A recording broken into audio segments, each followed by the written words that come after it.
Mitchell J. Rabin, and I'm very glad you're joining us again today. Today we're going to have another very interesting show. We are seated with the author of this book,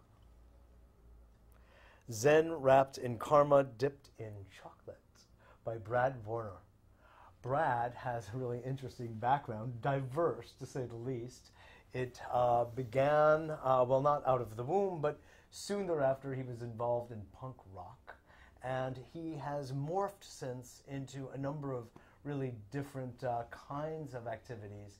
The latest one being, and what seems most permanent in an otherwise impermanent world, is Zen. As a Zen student to start with, and now actually as a teacher, and travels around to different Zen temples and centers across the United States, speaking about his practice, speaking about his books, and sharing his knowing with the people at these places. So thank you so much for being on the show. Thank you for having me. Absolutely. Konnichiwa. Do you also Konnichiwa. know, you know some Japanese too, right? I know, yeah. Well, I lived in Japan for 11 years. Yes, so you got to learn something. Exactly. Genki desu. I'm so glad. Genki desu. Okay. Very good. So what is it that first brought you, magnetized you into Zen from the life that you had been living as, shall I say, a punk rocker? Right.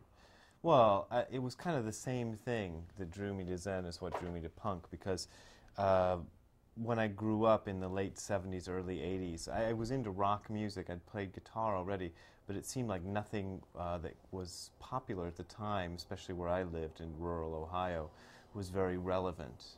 It was all kind of fake and plastic and top 40 and just didn't mean anything to me. Mm-hmm. So I was looking for something relevant, and when I came across the punk rock scene, it seemed like these were people who were trying to actually say something and make a statement.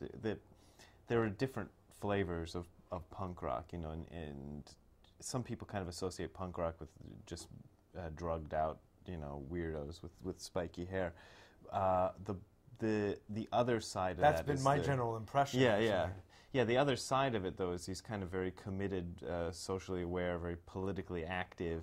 Yeah, there's definitely been a social and political message in lots of it.